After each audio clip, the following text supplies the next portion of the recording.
Hey guys, Miha here and welcome back to my new video. In this video I will be covering everything you need to know about mortars in Scriptum. Everything from how to place them, how to shoot, aim and maybe a tip or two along the way. But before we go into that guys, please take a few seconds to click on subscribe button and help my channel grow. I appreciate that. So, mortars.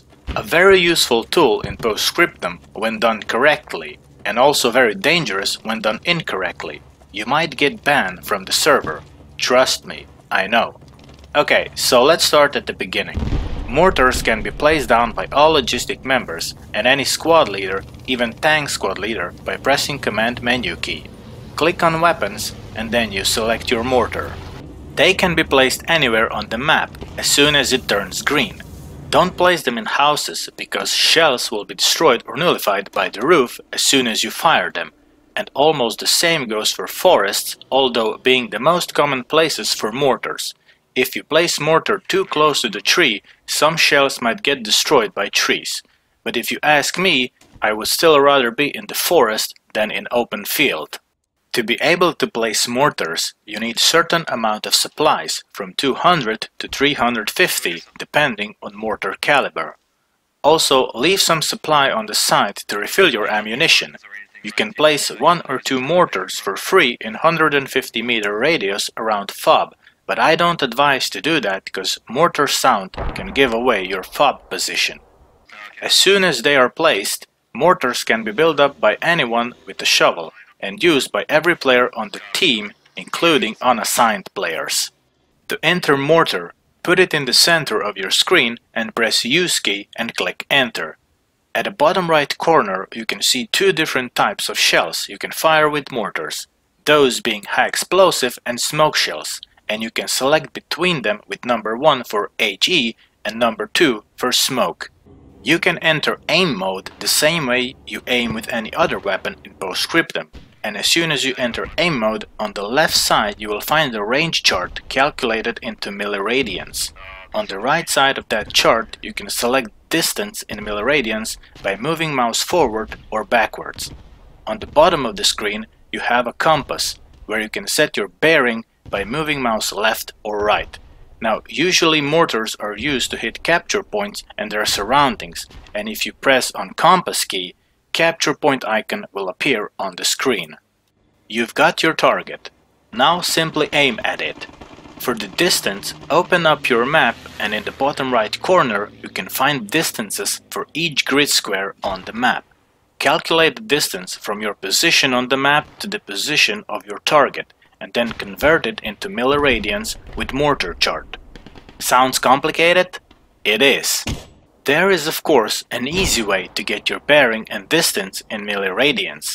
We have more than one mortar calculator available for Scriptum, and how to use them and which one works best for me I'll explain more in detail in my next video. Okay, since we're talking about distance, each mortar has different range. For instance, British 4-inch mortar can hit targets that are 2.5 kilometers away, and compare with German, US and British 3-inch mortars, which range is less than 1.5 kilometers. So whenever I play with logistics section and using mortars to help my team, I tend to place my mortar in a position from which I will be able to reach all capture points from one position. In some map layouts that is not possible to achieve, and in those situations I simply try and find the best position and reach as much capture points as possible with my mortar. So let's say we're already firing our mortar and hitting enemy supposed location. It's best to switch between both types of ammo, not just HE, because smoke can not just distract the opposing team when dropped on their heads, but also kill them after impact. So if you're not asked to put smoke in between both teams, don't.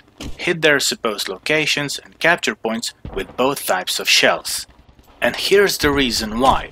Whenever you rearm or resupply your mortar ammo, and you do that by pressing Use key and click Rearm, you always use 50 points of supplies. No matter if you used only, let's say 3 shells of one type of ammo, or you used all 60 shells, you will always use the same amount of supply points on average for rearming mortar ammo. so it's best to use all shells before rearming it. Whenever you enter or rearm Mortar, you can see that there is a third option to click. Well, I don't upgrade Mortars when I'm playing with them, cause I see no other difference apart from cosmetics, and upgrades do use supplies which could be spent for rearming. Also, when I do Mortars, I don't upgrade them because I don't expect company on my remote location, but from time to time someone from opposing team might wander to your location, so be prepared. So that's pretty much everything you need to know about Mortars in Scriptum if you're planning to help your team this way. If this video was helpful, please leave a like, feel free to leave a comment. If I missed anything vital, definitely make sure to leave that information in the comments. As I said, I'll be uploading a video about mortar calculators soon. Maybe it's already up and you can check out the description for a link to that video. Once again, help grow my channel by clicking subscribe. Thanks for watching, stay safe, and I'll see you soon.